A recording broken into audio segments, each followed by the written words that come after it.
Who hired this high school graduate? He's a disgrace to the company. The voice of the newly appointed CEO, Samantha, echoed through the office. I felt increasingly uncomfortable in the buzzing workplace. Samantha didn't miss the instant reaction and smiled winningly. Get him fired immediately. If you leave people like garbage forever, it will affect other people. Sure, I'll fire him right away. Samantha ordered it, and Mike, the department head, responded with a grin. Mike had always been tough on me. He wanted to get rid of me, no doubt about it.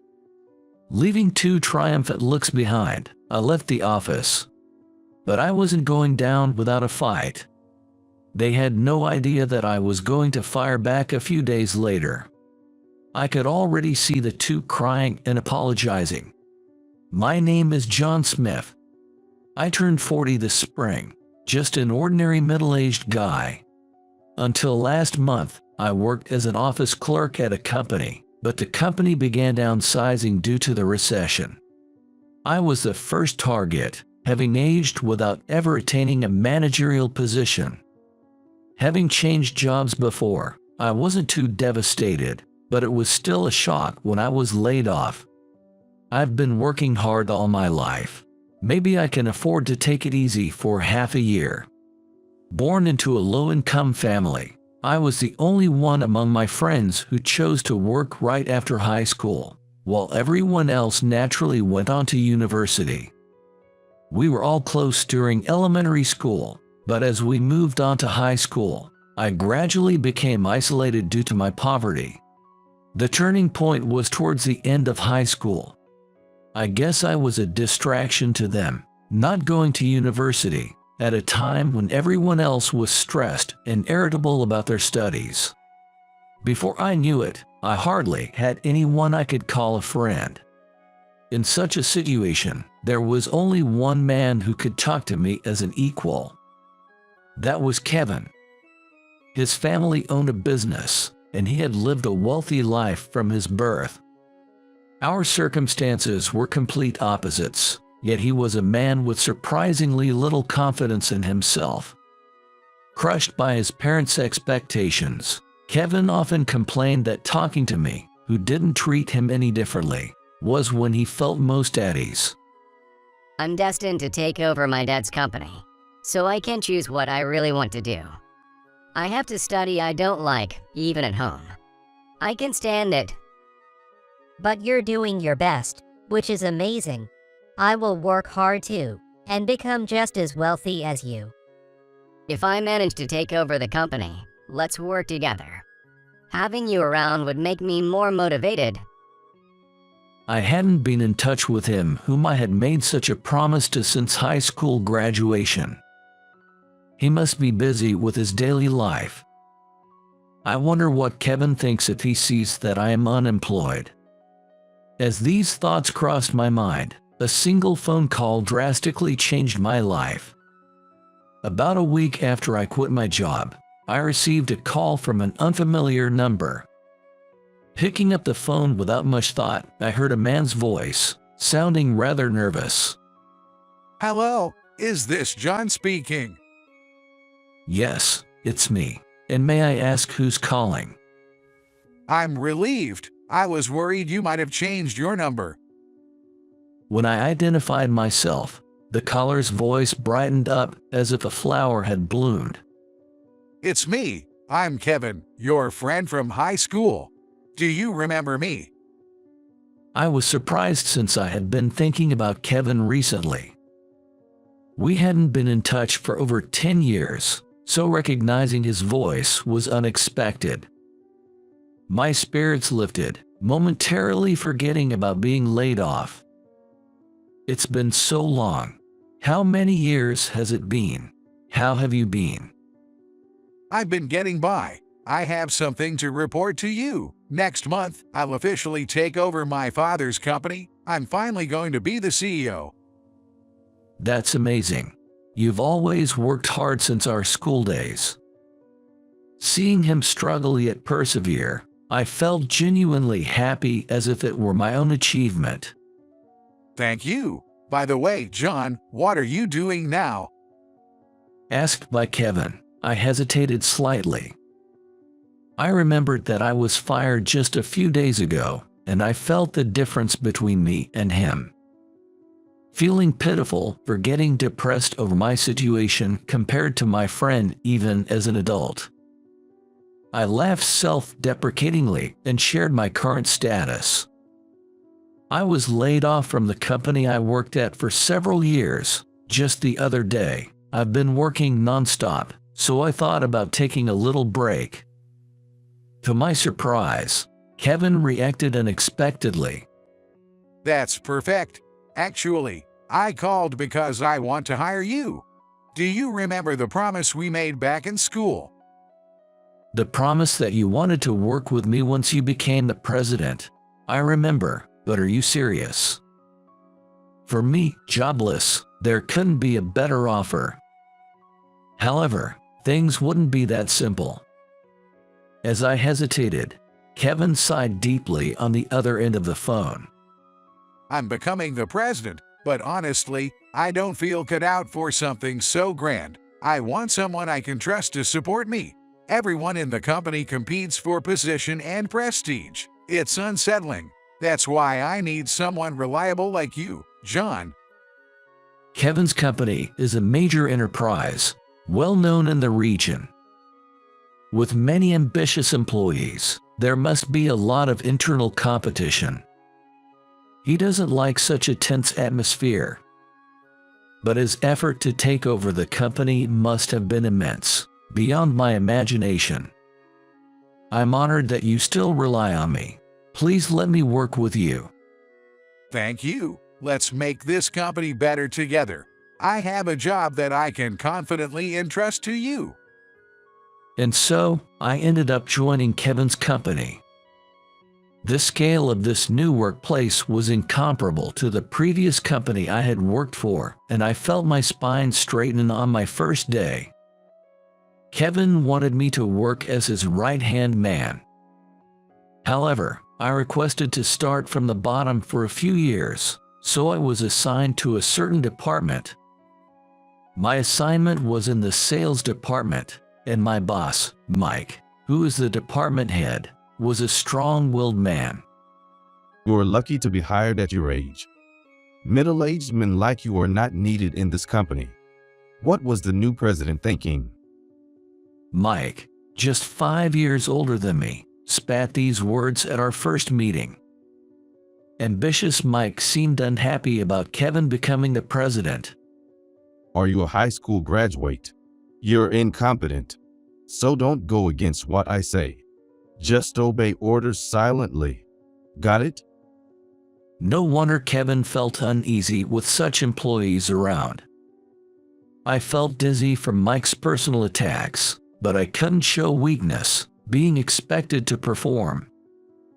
However, since I was expected by Kevin, I couldn't express my weakness. I forced a smile and made up my mind. Yes, I look forward to your guidance and support. My days began to feel like I was nothing more than a servant to Mike. I was visiting several companies daily to secure contracts, with no time even for lunch. If my progress was even slightly poor, Mike would yell at me so loudly that I would shrink. He exerted pressure on other employees too, but it felt somewhat different with me. John, you're so dumb you should work through meal times. It's disrespectful to others. Even with that, you won't measure up to me. Realize you're just stealing your salary. Mike's demands escalated day by day. He would often assign me additional work just before the end of the workday. On such days, I missed the last train home. It was tough on my not-so-young body. Are elites like that? They're malicious. I was staring at my computer in the dark office, and Kevin came to me with a cup of coffee. Working overtime again today? Remember, your health is your capital. Don't overdo it. You're one to talk, always working late yourself. I can't relax unless I'm pushing myself. Plus, my wife is so strong-willed, I feel small at home. Even the president of a big company feels powerless at home. Amid these hectic days, this time might have been the most calming for me. Seeing my friends striving so hard up close gave me strength too. Despite Mike's relentless demeaning instructions, I persevered through sheer tenacity. Then, a month later, something happened that shook me. Kevin collapsed due to poor health, clearly a result of his excessive work. Given his personality, the stress of carrying such a big company must have been too much for Kevin. He decided to take a 6-month leave from the company to focus on his treatment. I'm sorry, I'm the president, but I'm so unreliable. You're an idiot. You just overworked yourself. You better get well and return because I'll watch the company for you. John, you're dependable. That's quite the line for someone only months into the job. Thank you so much. Until he returns, I have to cling to this company alone. Since I have been working since I graduated from high school, I was physically strong. By the time Kevin returns, I want to achieve something I can be proud of, so I put even more effort into my sales rounds. Gradually, I started getting contracts and building good relationships with other companies, slowly beginning to see results. Mike, the department head, didn't seem too pleased when I secured contracts. Anybody could do that job. Don't get it twisted. Without our company's name, a high school grad like you wouldn't get the time of day. Remember that. After that, Mike began cutting into my sales time, piling on clerical work relentlessly. I had to work more overtime to balance office work and sales. Gradually, I had more days where I couldn't even catch the last train home. And I heard Kevin's hospital stay in my text end. Consequently, Kevin's wife took over as the interim president. I am Samantha, stepping in until Kevin's return. I look forward to everyone's hard work. I had an impression of her being strong-willed from Kevin's stories, but hearing her speak and seeing her commanding presence straightened my spine. However, I thought that I had no contact with Samantha, who became the president, but that was my mistake. For some reason, Samantha frequently visited the sales department. Sales are the backbone of the company. It's only right that I care about it. Saying this, she often summoned Mike for meetings in the conference room, casting stern looks at other employees. She seemed to favor Mike, appearing a bit softer in his presence. They were close in age, and I felt their relationship was close. However, I had no time to worry about such things. After meeting with Mike, Samantha would invariably come to me. So, you're the John that my husband mentioned. What can you do? I have developed sales skills and have already secured some contracts and established key clients. I have a negotiation scheduled for this afternoon as well. You're doing the same gritty work as a new hire at your age. Aren't you ashamed? Suddenly confronted with such words, I was at a loss for words. With the company, as long as you're getting contracts, that's what matters. If I think you're even slightly useless, I'll fire you on the spot. This was no longer a conversation but a one-sided abuse against me from her. I was stunned that Kevin's wife was such a different character to Kevin. Kevin said he'd rather be at work than home. No wonder, with a wife like that. Perhaps, Kevin's hospitalization was his most peaceful time, which made me feel conflicted as his friend. While I was working late, Mike and Samantha came over. They have been interrupting my work. Pitiful, isn't it? All this overtime and no extra pay for you. Everyone else finishes their work within business hours, so you're the problem. It's a shame for you. Samantha is taking us out for drinks now, and you're stuck with your work. Well, we'll enjoy ourselves while you keep at the overtime. Their lowly harassment was so childish it almost made me laugh. Just a little more patience, I muttered to myself and faced the computer again. I worked in a workplace full of enemies without causing trouble, but one day I got into trouble. Another employee had botched a deal, and it seemed like the contract might be terminated. Fortunately, I had a close partner at the client, so I worked with a troubled employee to solve the problem. We struggled but managed to prevent the contract termination. However, it took so much time that it slightly impacted my sales performance. Still, I barely met my quota. I was relieved for a moment, but Samantha came to the sales department with a red face, knowing where she had heard it from. John, are you aware of your performance this month? Yes, there were some glitches, but I did meet my quota.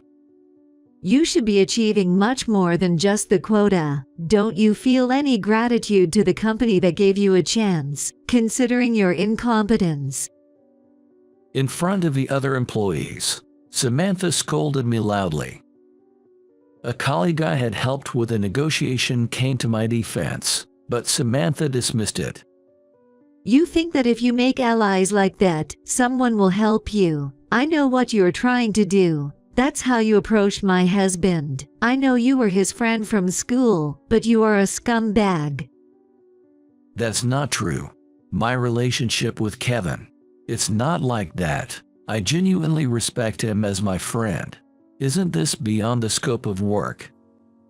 When I finally stood up for myself, Samantha was taken aback.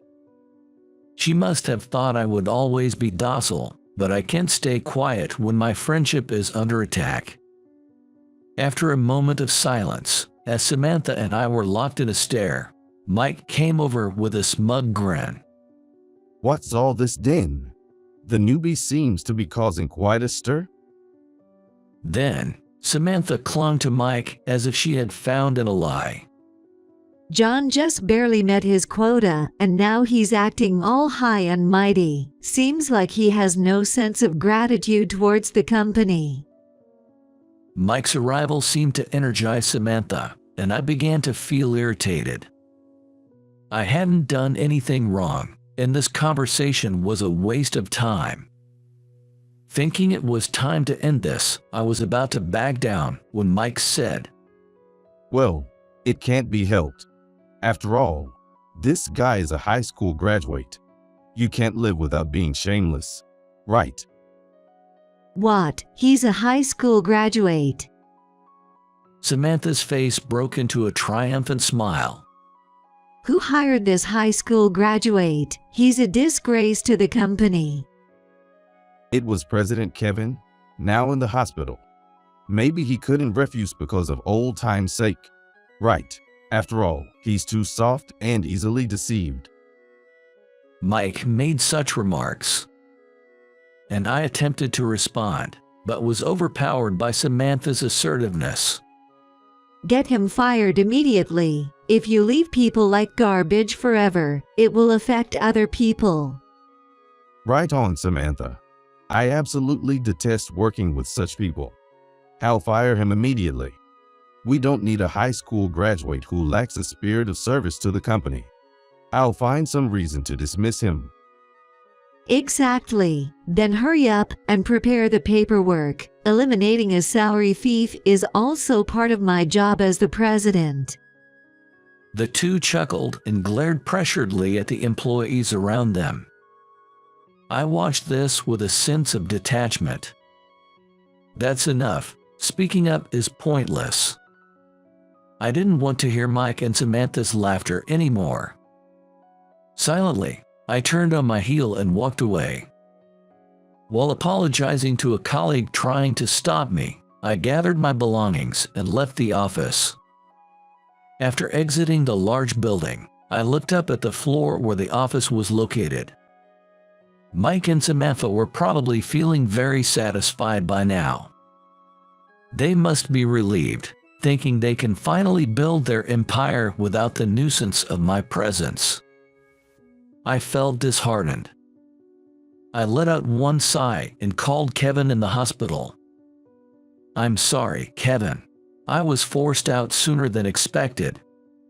No, I should be the one apologizing. I'm sorry for putting you through this, but there's no one I trust more than you. The role Kevin entrusted to me. It was an internal investigation. Normally, it would make sense to hire someone external for the audit, but due to someone inside engaging in espionage, such investigations were getting exposed. Even before Kevin took over as the president, there were signs of misconduct and shadows within the company, which the previous president was also concerned about. I want to clean up this company. It's important to me, and it was inherited from my father. Plus, for the sake of those earnestly working hard, I want the wrongdoers to reflect on their actions. You've always been straightforward, respecting the company and your father. I understand your feelings. The plan was to sneak amateurs in as investigators. The investigation could involve recording suspicious behavior, capturing evidence, something anyone could do. The last piece was deciding whom to trust with this plan. I tried my best to live up to your trust. I found evidence. I also recorded being yelled at earlier. I'm sorry for putting you in this tough spot, but you truly helped me. It's a request from my best friend. Piece of cake. Over the phone, Kevin sounded quite energetic. He seems to be doing well with his medical treatment. I felt relieved hearing his condition. Take the evidence to my father. I can't leave the hospital yet. I'll speak to him in advance. Understood. I'll take care of it. After hanging up, I searched for a taxi to head to his father's home, where I delivered the collected evidence the next day. The day after I handed over the evidence I had collected to Kevin's father as planned. I was relaxing at home after being fired when I received a call from Mike. John, what on earth did you do? "Hello, I was expecting a call from you soon." I answered with a laugh, and Mike, his voice flipping, started shouting. It was your doing, wasn't it? The police are at the company, causing chaos right now. They've seized my computer, and I can't do any work. According to Mike, the police had suddenly stormed the company that morning and confiscated his computer. He was frantic about not being able to work, but it seemed there was more to his panic. You don't have to worry. Being in sales, you can just visit clients and earn that way. Or is there something you're afraid they might find? After my comment, Mike went silent. And no wonder. He had been involved in unspeakable misdeeds. I had heard rumors about him embezzling company funds and harshly treating newcomers into quitting. Despite his attempts to control information within the company, clients and others have been telling me all sorts of things. It seems they trusted me, who worked earnestly, over the duplicitous Mike. With their help, I was able to quickly identify the mastermind behind the fraud Kevin was talking about. In the last few years, money has been periodically missing from the company, so it might be a surprise audit, right? If you haven't done anything wrong, you have nothing to worry about. How much do you know? Well, how much, indeed, you'll find out soon enough. Then I heard Samantha's voice, as if she was nearby. Do you think because you're incompetent and got fired, such harassment is acceptable? This is a serious issue that's shaking up the company. Pretending to be a detective just because you're a high school grad. It's not without permission. Our president asked me to act. I didn't instruct anything. Wait, my husband did. She finally realized that I wasn't just causing trouble for fun, but was conducting a formal investigation. I could hear Samantha trembling, her teeth clattering audibly. Samantha hastily tried to call Kevin from her smartphone, but the call ended abruptly without a ring. It's pointless. By now, he's probably preparing for a divorce and has blocked your calls. Why am I being dragged into this? Perhaps because you were the spy. In the past, when Kevin or the former president hired investigators, someone reported this to the mastermind in advance. The internal investigations have so far failed because of that spy. However, there were only a limited number of people who could do that spying. This spy could only be from Kevin's family, given the access required. Several attempts at internal investigations seem to have been undermined by someone leaking information beforehand, warning them to be cautious. It's odd, isn't it? Only insiders would know such information. And what does this have to do with me? If you're trying to intimidate me, I'll sue you. Even as she said this, her voice was trembling with disturbance. I replied calmly, I did some digging and found that you and Mike have been close since your student days, frequently going out for drinks even recently. How dare you investigate that? But what of it? That's irrelevant. Kevin has been in the hospital, and you hadn't been home. Where have you been staying? Faced with this question, Samantha fell silent. I already knew about her affair with Mike, having commissioned a detective to investigate them. I had asked a detective acquaintance to take evidence photos on the night she mentioned going out with Mike. Having changed jobs frequently, I had many acquaintances. This is a weapon that I, a high school graduate, have acquired in order to survive. Now, this weapon was poised to strike at those who had lorded over others unjustly. Don't insult the company and the values my friend has cherished. All the evidence has been passed to the former president, along with recordings of you exerting undue pressure on me and other employees. Wait, the embezzlement was all Mike's doing, and he also forced me to have an affair. I'm not at fault. Trying to escape the blame, are you? This whole mess started because of you. I had to pull the phone away from my ear due to their loud voices. How much money do you think I've given you? You spent it all on unsuitable clothes and bags. You're the bigger villain here. It's because of your petty behavior that you've never been promoted beyond the department head. I'm the president's wife. I intend to stay happy, so just go to hell alone. They had forgotten I was on the call and started bickering among themselves.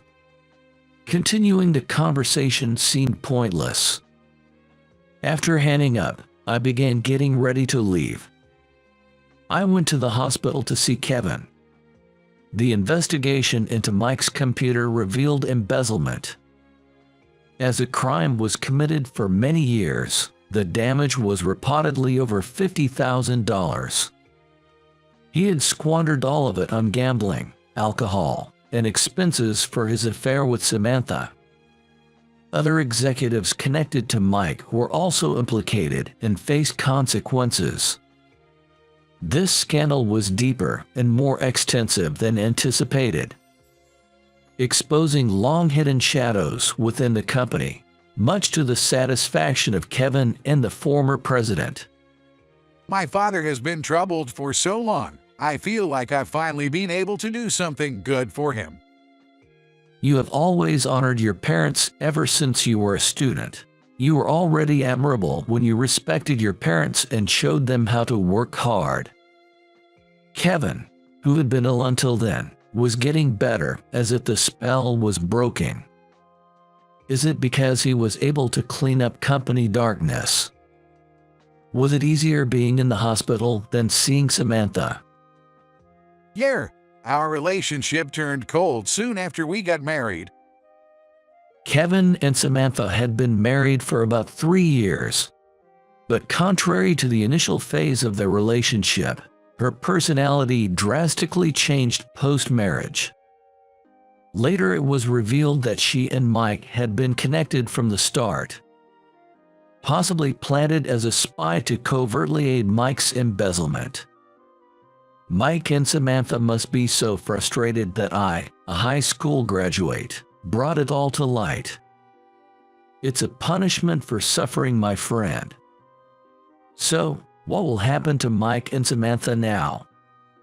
Mike's termination was already decided. He would be facing a lawsuit demanding $80,000 in damages. That's a fair amount for an affair and embezzlement. I also plan to sue for the mental distress caused by his undue pressure, aiming to dislodge him from his privileged position. I'm going to push Mike off the elitist road he's been on.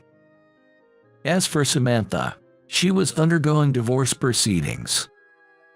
She had been fired by the former president's authority. Kevin was expected to return to his position soon. John, you've put so much on the line for this. I'll do my best too. I feel lighter than ever, both physically and mentally. I'm eager to get back to work right away. He must have been under a lot of stress. I took my hat off to him for being able to work so hard in such a situation. You're coming back to the company, right, John? Me? Really? I was fired, you know. Well, I'm the president now. I can twist the facts if needed. You're abusing your power, man. But yeah, I'd love to come back. I knew life was about to get busy again. That day, we talked until the very end of visiting hours at the hospital, just like in our student days. A few days later, coinciding with Kevin's return, I also went back to the company. Fortunately, the sales team welcomed me back, which was a relief. With some executives gone, many were promoted to fill the gaps, and I was appointed as the head of the sales department. Are you sure I'm the right person for this? It's not just my decision. It's also the recommendation of the entire sales team. So, we all want you to do it. And so, I continue to work hard under my esteemed friend. Recently, I saw Mike at an old convenience store on the outskirts of town. He, who always boasted about being an elite, was now being scolded by much younger part-time workers. No matter how educated he was, if he couldn't handle the cash register, he would get reprimanded. I watched from a distance as Mike caused a long line at the checkout, then left the store without speaking to him. As for Samantha, I heard rumors she was working in the nightlife, but I never saw her. According to the detective I know, her nature didn't suit even that job, and she was let go within days. Still unwilling to lower her standard of living, she apparently maxed out her credit cards and borrowed a large sum from a disreputable lender, but he hadn't seen her around since that day. I decided it was better not to know more. Great job today. If you're not working late, let's go out for a drink. I can't believe the president himself is here to invite me. What an honor. Work's over, so cut that out, will you? Right. No overtime today, so let's go drink. Kevin and I have been on different paths, and we have had our own difficulties. Even so, life is interesting because we can laugh at each other like this now. Thinking this, I found myself enjoying time with my best friend more than ever before.